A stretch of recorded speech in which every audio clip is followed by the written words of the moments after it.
Verse of the day. Today's verse of the day, we're going to talk about how God has had a design from the beginning for everything, an intention and a purpose behind what he has done and every word that he has spoken, including the way that Jesus taught. You see, Jesus taught in a way that would capture the attention of his audience, so much so that it would cause them to dig deeper. And as our God makes no mistakes, we should follow suit and make no mistake about it, and follow his lead in digging deeper into his word. And so, for our verse of the day, I want to exclaim that the purity of the gospel in you has the power to work out of you everything that has hindered your ability to shine as the light that he calls you. And so our verse of the day comes out of Matthew 13:33, and it says, "Another parable he spoke to them. The kingdom of heaven is like leaven, which a woman took and hid in 3 measures, or about 60 pounds of meal or flour, until it was all leavened." Now this verse is super interesting to me. Jesus speaks and he teaches in parables for those who would pursue after his word in a way that would encourage his true followers to eagerly discern after his truth, digging for pearls, if you will. And here, what we are digging for is leaven, or in other words, why Jesus would use leaven symbolically in this way for this parable. And this is curious because of how he abnormally applies the symbolism. Typically in Jewish culture, yeast or leaven is symbolic of the contaminating quality of sin and of its sinful nature.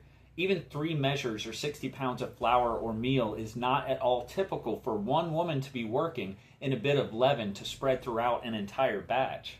But in this instance specifically, Jesus used leaven to express a similitude when it comes to the nature of the unadulterated truth of his word when faced with the overwhelming deception of this fallen world. So comparatively, the effect that sin and darkness would have on creation as it entered into the world would pale in comparison to the effect and power of the truth of who Christ is as he enters into the world and into the hearts of men. Christ is clearly intentional with the presentation of his truth, choosing to use symbolism that would catch the eye of those most familiar with that symbology and most blind to the corruption that they themselves suffer, highlighting for the spiritually blind, those defined by their blindness in a way that seems right to them, the overwhelming power that just a little bit of pure truth can have when diligently and carefully applied, no matter the amount of deception. Now, you yourself can turn a blind eye and continue choosing an identity defined by a perspective of poison. Or you can opt to choose the truth over deception by the intentional and careful injection of his truth in you. But you cannot have both deception and the benefit of his perfection. You must choose one or the other, as these are in direct opposition of each other. For one is defined by its quality, character, nature, and capability of corruption and contamination, and the other by its purity, exclusivity, and ability to create light from darkness and bring about life where there was seemingly none. One brings death and the other life. One brings about selflessly motivated positive change, whereas the other a spiraling pursuit of self-centered behavior, leaving you entirely estranged. Now, in its purity, the light will always overcome the darkness, just as a lie will never spread as effectively as the truth presented in love. But the lie is easy to succumb to, as it takes no effort to be guided by deception. The world is more than willing to lead you astray and away from the truth of the identity you were meant and made for. And what it is you were meant and made for was to be love. To be Jesus' reflection made possible by the truth of who he is in you. For what is truth and love if not the gospel manifested, which is his word brought to life, presented and delivered through the life that he lived, through his death, his burial, and his resurrection, so that we might become that very same reflection of selflessness, willingly surrendering and sacrificing our own lives for the sake of others. And I know that sounds like a tall order, but that price, it was already paid. So we must not let the reasoning of a corrupt world that would crucify a perfect man lead us astray. Christ's example is not an impossibility for those who would seek after him. In fact, it was an exposition of exactly how we ought to be living and how through him we can.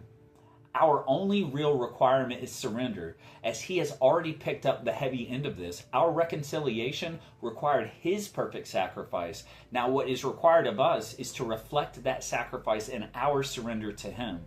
We have to lay it all down willingly of our own fruition, everything that does not reflect what he looks like. And what Christ looks like is willing sacrifice, to put the needs of others above our own self-interest. And I think that one of the most powerful things that Christ did was a contrast in highlighting the power of selflessness displayed in a sacrifice as opposed to the selfish nature this world displays and offers as a counterfeit to the way that is the truth of Jesus Christ in us. I mean, the way that Christ did what he did made a mockery of the power of sin, if you think about it. I mean, when sin entered into the heart of man, the image of God in him became unrecognizable to the Father. And so in the flesh, Christ would take upon himself the entirety of sin, becoming himself entirely unrecognizable in the flesh, to restore in man the ability to become once again recognizable to the Father. When the enemy thought that through the sinful actions of man, the Son of God was defeated, what he failed to realize was that victory was being written in blood. Now, in other parables, Jesus teaches on how sin contaminates and it corrupts. But here, there's this sort of beautiful comparison of how the nature of God, which is the very opposition of everything that sin and darkness represents, holds so much more power to spread throughout what was once declared dead. And not only bring life to it, but do so in miraculous abundance.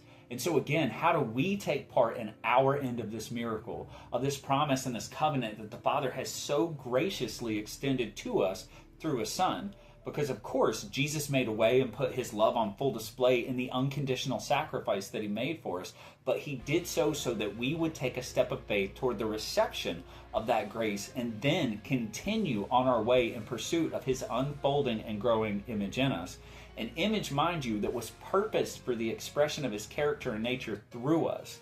What this means is an intentional and growing pursuit towards relationship that reveals His truth. And for the expressive revelation of His truth proved through us, we must first find ourselves refined by it. I cannot claim to be defined by a God that I also refuse to be refined by. Jesus expresses this so lovingly and so beautifully in His prayer for the disciples in John 17:14-19, saying, I have given them your word, and the world has hated them because they are not of the world, just as I am not of the world.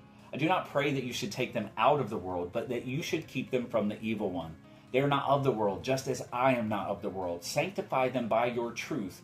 Your word is truth. As you sent me into the world, I have also sent them into the world. And for their sakes I sanctify myself, that they also may be sanctified by the truth.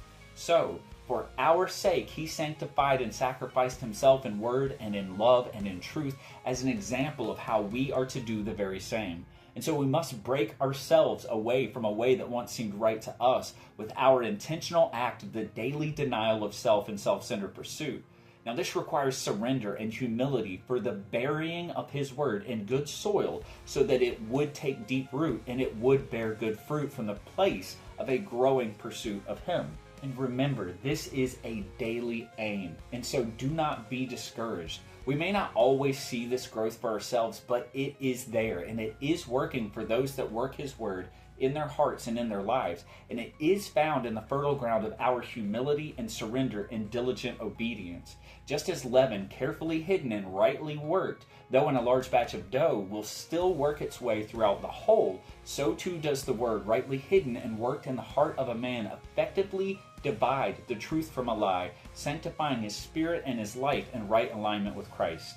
And so, as we are sanctified by the growing word working its way in and through us, the aim of our eye becomes more singularly focused on Christ and away from a way that once seemed right to us. And as our perspective narrows, so too does our ability improve to walk in the narrow way.